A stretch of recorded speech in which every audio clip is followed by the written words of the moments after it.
you just move? Like we'll start again. Start again. Okay. Rerun. Rerun. How?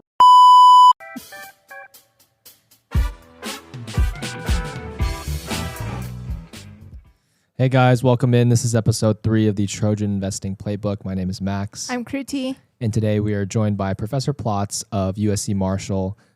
She'll be going over kind of her background, her origin story, the evolution of TIS, and more importantly, the new financial services hub here at Marshall and what TFA is.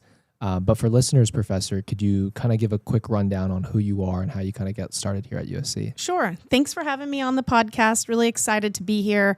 How did I get to USC? So I actually started at USC in 2002 as an adjunct faculty member, and I had actually come from industry.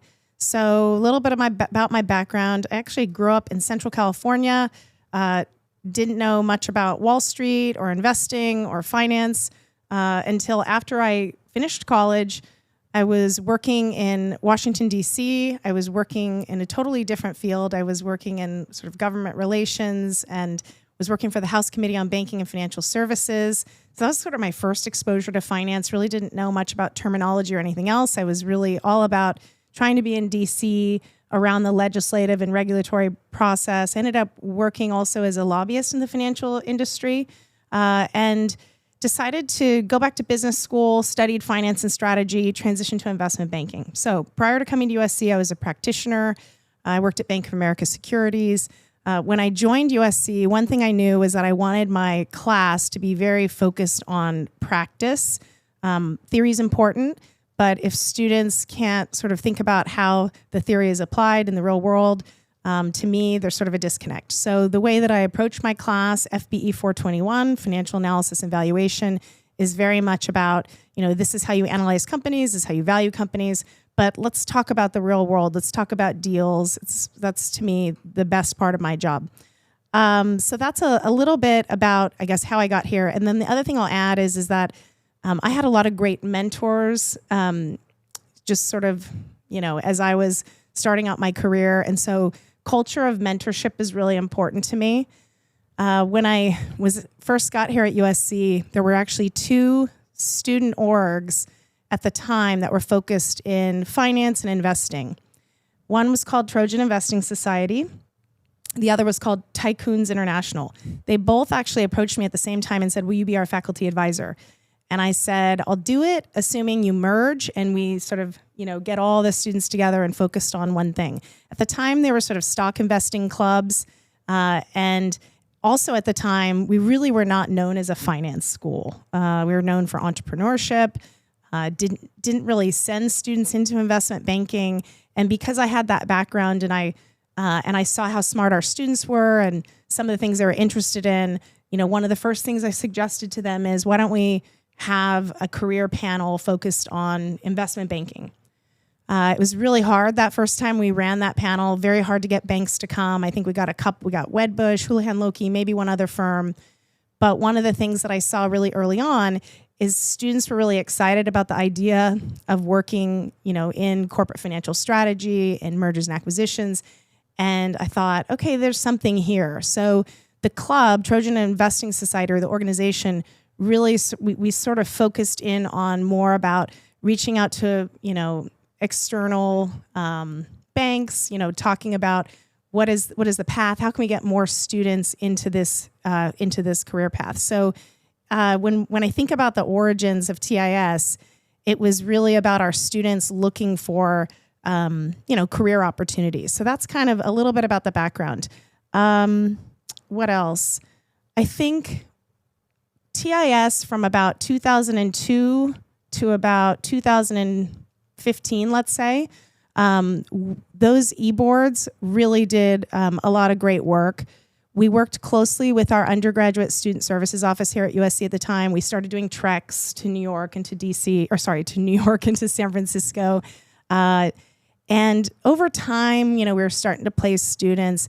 And then there was a leadership change, and it looked like we weren't going to have the same kind of support from the undergraduate student services. And I remember at that time, it was about 10 years ago, I said to the e-board of TIS, we can't lose momentum. And so they really sort of stepped up. We, at that time, created leaders, mentorship, and it was really great. And I would say there was a lot of momentum there.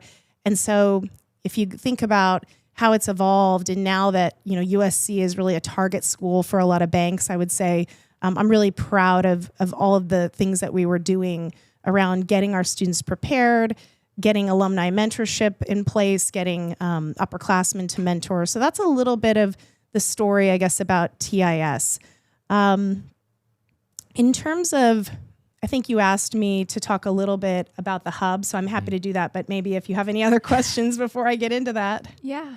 Any questions from your side? I think one of the questions I have is like being in TIS and like seeing the evolution of it. What has been something you've noticed with the kids who take the most out of being in TIS and like the resources that it has? I think that what's great is that, and it's not just TIS, right? We have a lot of other finance student orgs now, or I think the community is really good, right? Because I think you come into USC, and especially now that the recruiting timelines for finance are so accelerated, it's hard. I think I heard on your first podcast, the two of you were talking a little bit about your journey, and I think Max, you pointed out how you didn't even really know what investment banking was, but you had sort of heard about it. And so it was this ability to coffee chat, upperclassmen, and to hear a little bit about their story and why they were interested in it. To me, that's like one of the greatest benefits of all of these student orgs that we have, is just the interconnectivity of students at all levels, right? Freshman, sophomore, junior, senior, and the mentorship that occurs. So again, that's not like a TIS thing only. We see it in GIS and Smart Women Securities and all these other finance orgs.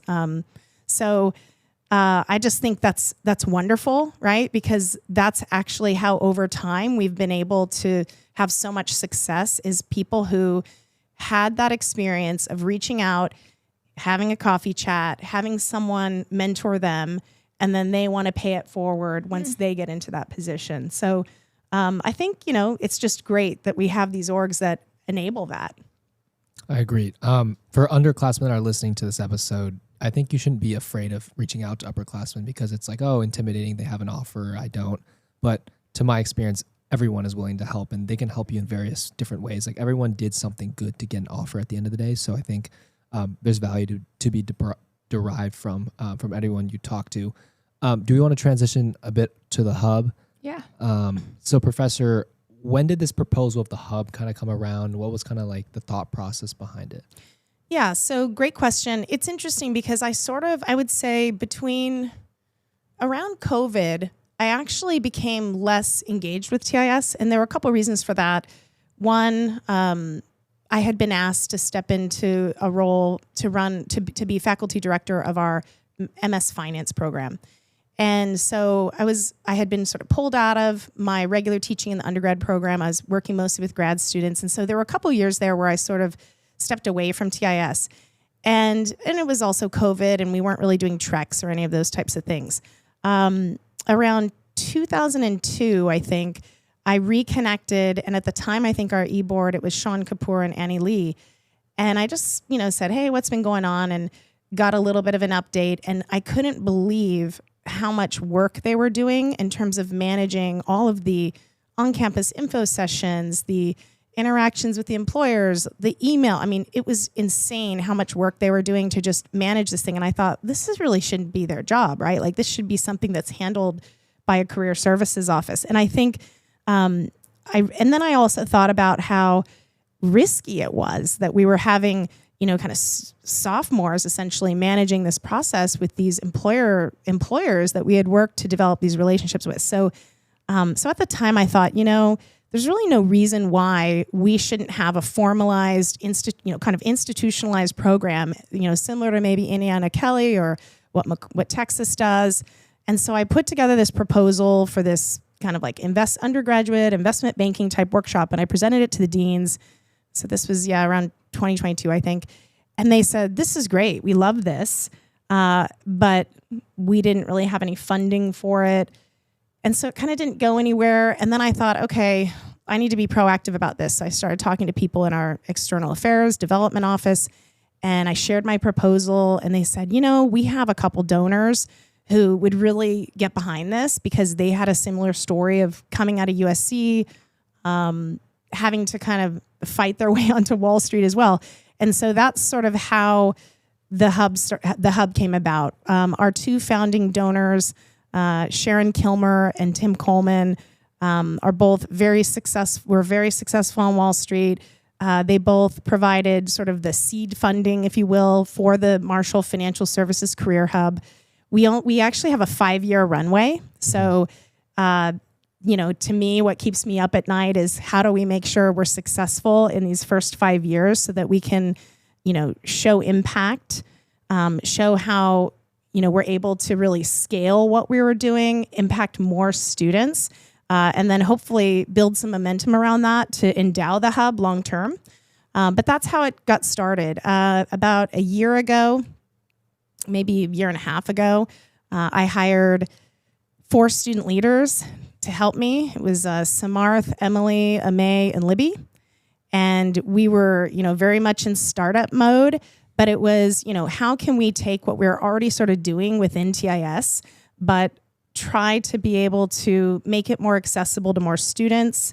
I also forgot to mention this, but one of the things that I was always a little bit conflicted about was this idea that with all of these student orgs, what I've seen over the years is how competitive it's become, right? To get into some of these specialized programs like leaders and mentorship. And I just wanted to make sure that we were being fair, that we were providing access, we were being inclusive. And so that was another kind of important mission of the hub is even if you weren't in TIS leaders, you still have an opportunity, right? To kind of be involved in our programming. So in any event, we got started. Our main focus at the beginning stages was Trojan Finance Academy, which is really sort of the premier program meant to be for our sophomores that have indicated that they are interested in both either investment banking opportunities or buy-side opportunities. And our donors sort of have funded the treks now. So, not fully, but students will have part of their costs offset. They're called the Kilmer and Coleman Scholars. Both of you are Kilmer and Coleman Scholars, and you're in the first cohort of TFA. And then somewhere in there, we brought on our director. So we have a program director named Lauren Irwin. She's amazing. She is really, we were lucky to get her because she actually had previous experience at USC working with the student population, but then she spent some time in both campus recruiting and early talent programs in industry. And if anyone has met Lauren, you'll know she's very organized, very structured, and she just sort of elevates everything that we do. So Lauren came on board late last year. We had a lot of success with our first cohort of TFA, but we're really sort of just getting started. And then the other thing I'd say about the Marshall Financial Services Career Hub is it's not meant to just be investment banking. Like, for example, the Indiana program, I think that's really their focus. Yeah. We are banking, buy-side, trying to get students directly into investing roles. Investment management is a big focus for us as well. So yeah, I mean, for me, I just want our students to be able to access great opportunities, to be prepared when those opportunities present themselves, to receive mentorship, training. And I think that's sort of how our donors feel too. There's no reason why we shouldn't have a program like this for our students. So, and final thing I'll add is that we also have, and to round out our team, I guess, we were able to hire a program manager as well, Cam, and then we have a whole team of students who are working as peer career advisors. So it truly is a team effort, and it's been awesome just to see us this semester get started with more of our programming. Gotcha. And so you mentioned the kind of 5-year runway and what success looks like to you. I felt like last year was pretty successful. How do you plan on kind of building on top of that success from last year for this cycle of recruiting? Yeah, I think we did have a lot of great success last year with the cohort. I really pushed to have a larger cohort than maybe historically we had. Previously, we had our Trojan Investing Society mentorship program, which is sort of all student run. And those classes were more like 30, 35 students. And for the most part, they would all place. But yeah, we had a much larger cohort last year. We had strong placements. I think we still had some challenges, I would say, especially with our international students. And that's definitely one area that kind of keeps me up at night that I think about a lot. And so, I'm working on ways to approach that. But to me, it's about, again, like increasing the number of students we're placing, but also really being strategic about what firms we're visiting. And then if we don't have a presence at a firm or we're not a target school at a firm, how do we fix that? How do we change that? And I guess overriding all of this, and I've been pretty direct about this. If you ask me, like, what is my goal and what has my goal been since 2002, it's been sort of like, how can we be more like a Wharton West? Yeah. And, to be honest, I think we can even be better, but they have a lot of resources. They've had an institutionalized program for a long time, but that's kind of my goal. Yeah. Okay. And then second follow-up question is, you mentioned, the 2 donors that were pretty instrumental in getting this program up and running. If there's any like alumni out there that do want to support, whether that be through like monetary or like other types of support, like how can they get in contact or like how can they kind of show their support? Yeah. I mean, listen, I've taught a lot of students going back to 2002. And so I've been slowly reaching out to a lot of alums, telling them a little bit about what we're doing. And so I think it's just a matter of giving them more opportunities to interact with our students and see the work we're doing, see how great our students are. I've had a lot of interest from my former students who are successful now and, they're partners at firms, they're directors. It's not like my biggest thing that I'm focused on, is not raising money. Yeah. I think to me, I'm focused on trying to execute really well. And then I think the money is just, it'll come, I'm not that worried about that piece. I think, but they can contact me. Okay. Perfect. yes, I do think TFA and the hub overall has been really resourceful to Max and I, and especially with TFA, it made our experience really easy with recruiting, the info sessions, having the one-on-one mentors. It was a very good program. And then now just seeing how the hub is scaling and the finance hub having PCAs, the employer info sessions, having Lauren and Cam as people that kids can get recruiting advice from, it's really scaled into something that freshmen, sophomore, juniors, and seniors can all take a lot of advantage from. Yeah, and just to give you, I guess, another, something else that I'm thinking a lot about is, sophomore year, when you go through that recruiting, obviously having resources in place for you is really important, right? Trying to get you from the starting point. And I'll tell you, a lot of students, I think, going through this process at the beginning, it's very daunting, right? Like, you're pretty young. You're not even really sure this is what you want to do, but you don't really have if you want to maybe do it, you've got to commit, right? And what I've seen is there's a lot of students who maybe have a little bit of imposter syndrome around it. I don't know if either of you had any of this, but a little bit. It's a journey, right? Like, you start off and you're like, this is intimidating. Do I know enough? Have I studied enough? But when you get to the point and you get your offer, the thing is you're not done, right? I mean, I think one thing that we're working on, for example, for this coming spring, a lot of our TFA students will be abroad. Right. And they will be, getting ready for their internship in the summer. And so just the other day, Lauren and I were meeting with a service provider talking about how can we run some like financial modeling programming that we can do remotely for you all, just to kind of get you ready, get geared up. Yeah, because for me, it's not just about like getting the offer, right? I want to know that when you go and you work at these banks, that we are the best ones there, that's how we're really going to build on our success.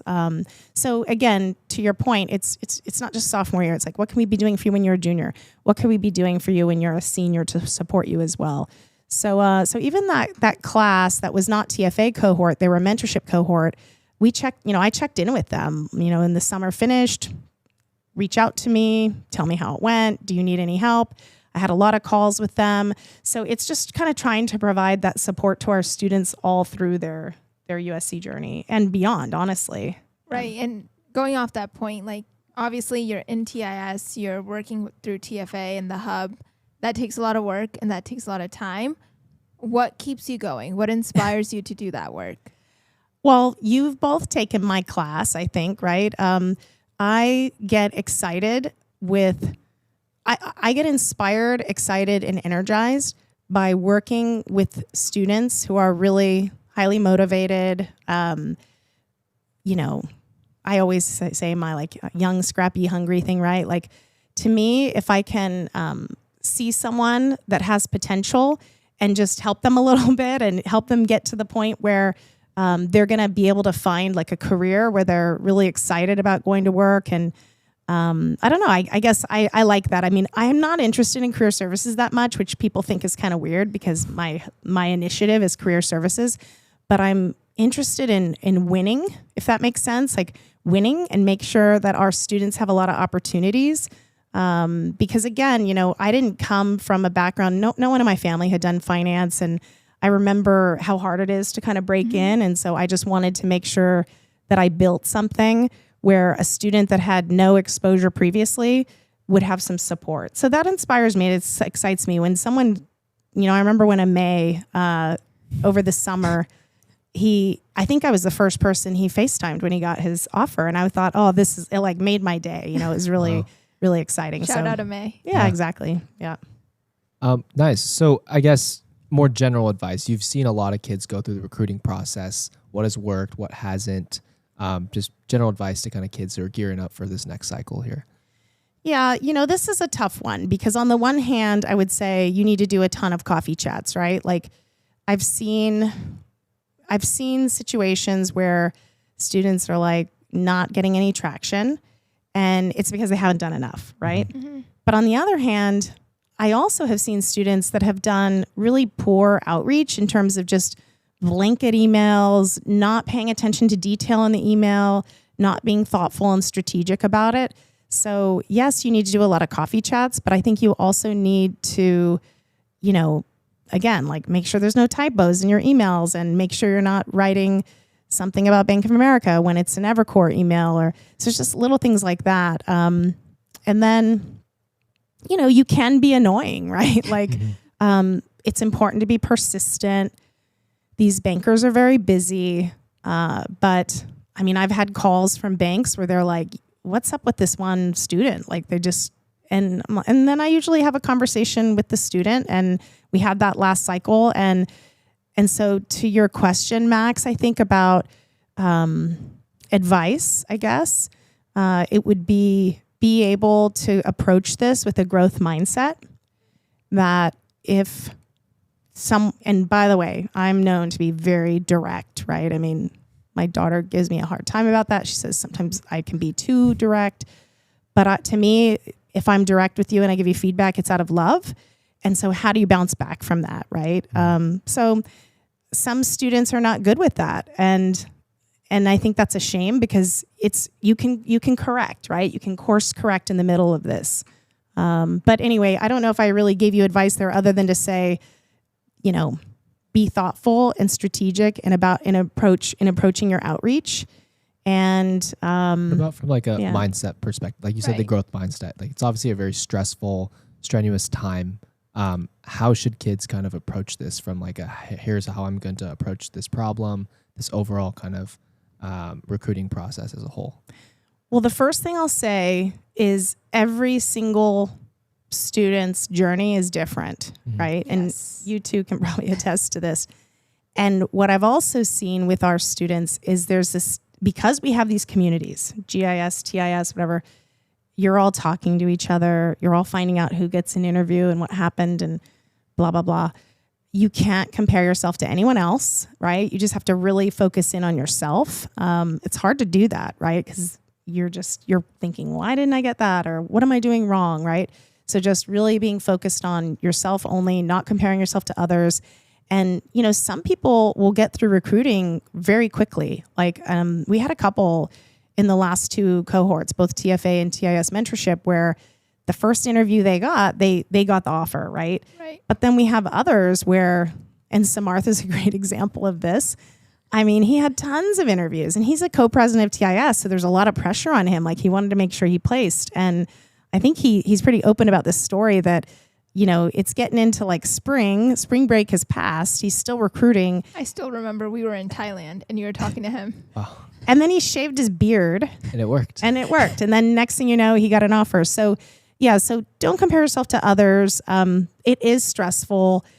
It'll all work out. I mean, and this is the thing, like sometimes people call me Mama Plots because, I hope that people will see not only am I kind of direct, but I also really care about the students, and everyone's different. So you just have to know that the process will work. We've had students where they don't place until their junior year, and sometimes those are the best outcomes, honestly. Right.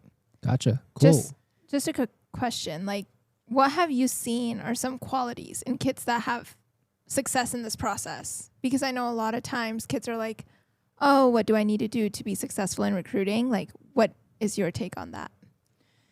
So one of the things that I've heard from some of our alums that are sort of in more senior roles in investment banks, one thing that they say is they think that maybe there's too much emphasis on technicals. Now, that said, there's some banks that are really, really technical in their interviews, right? And so students like really freak out and they study a lot, and they should, by the way.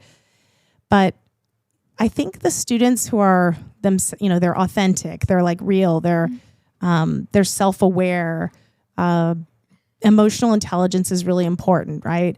I guess I would say that that's important, right? Like, need to emphasize that, because you could have the smartest student with the highest GPA, great academic record, but if they come into an interview and they're not personable, and I think they call it like the airport test, right? Yeah. I think that's really important. And that's maybe something that for some students, maybe who are extroverts, that's going to be really natural for them. And for others, it's going to be a challenge. So that's why, we do behaviorals as well, right? You want to do both.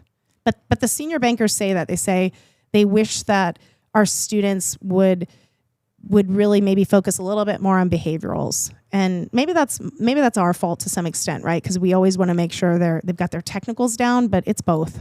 I think another thing with that is like you get better by talking to people and like practicing coffee chats.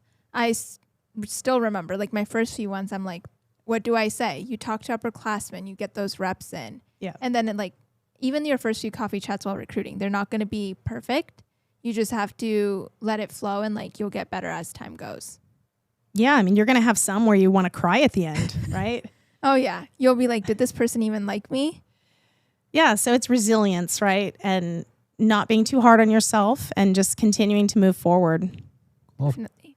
I think that is a wrap for episode 3. Thank you for coming in. Wait, Professor. you didn't. I want to give one more piece of advice. Oh, Okay. Floor is yours. floor is yours.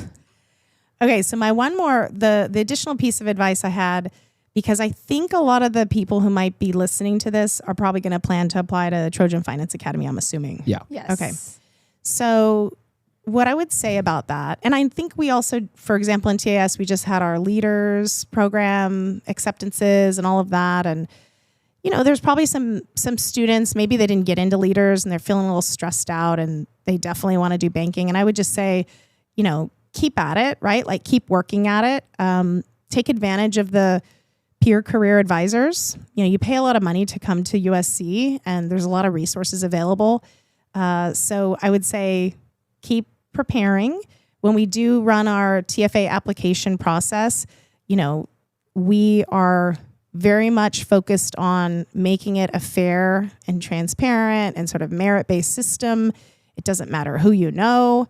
It doesn't matter who you've coffee chatted, although we hope that you've done some coffee chats. We hope that you've done your preparation, because I think at the end of the day, there's limited spots, and we're trying to assess how much has a student really thought about this is what they want to do, and how much work have they put in. They don't need to be perfect. Like, no one's perfect. So I just want to, say that too, as if you get an interview, prepare, do your best. But we're really looking for heart, right? And for someone who's willing to put in the work. Final thing, please don't ask me for a coffee chat if you're not in my class. Like, I don't have time, and I'm not the person you should be coffee chatting anyway. Take advantage of coffee chatting PCAs, upperclassmen, bankers, because that's who you want to be, networking with. The PCAs are an amazing resource. You can sign up for them through Handshake. Like, they're all just finished their internships. They know a lot. They want to help you. And they're just someone who can help you prepare for the TFA interviews coming up. Fully agree. I wish I used the PCAs a little bit more last year, but yeah, that's why there's more PCAs now. Learn from our mistakes. Exactly. But yeah, thank you so much for coming in today, Professor. I really appreciate it. Hopefully the listeners, you guys, got some value out of this conversation. And maybe even if there's alumni out there that are interested in supporting, like Professor said, you can just reach out directly to her. But yeah, thank you.